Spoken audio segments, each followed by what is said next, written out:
السلام عليكم ورحمة الله وبركاته. أمس البارحة الموافق يوم السبت 26 من مارس 2022، أجواء ربانية رائعة على مدينة عبس في حجة الساكنة بسلام ووئام، ومن الصباح إلى الساعة 5 عصرا ثم هطلت الأمطار الخفيفة بانسيابية تامة، وبرودة زخات المطر زادت من المنظر، ومن روعة المطر هادئ، لا برق ولا رعد. كنا في غمرة وسعادة، حيث أن المطر لم يزرنا طوال الأشهر الثلاثة الماضية.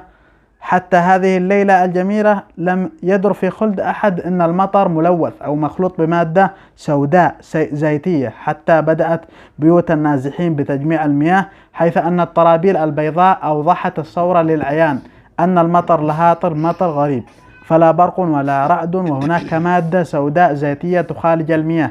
لا أخفيكم سرا، لم ينتبه أحد من عائلتي حتى صباح اليوم، حيث أن سيارة البيضاء امتلأت بقطرات الندى السوداء، وخزان المياه الأبيض كذلك.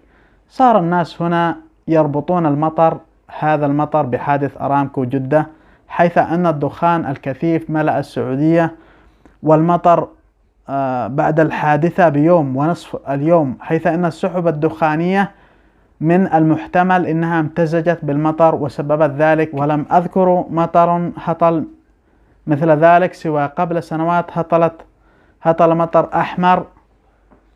أصدقائي الأعزاء، أحببت أن أوثق الحدث لأجل أن لا ننسى هذه اللحظات العابرة والغريبة، وأن يكون هناك مراجع لها. وحفظكم الله أينما كنتم.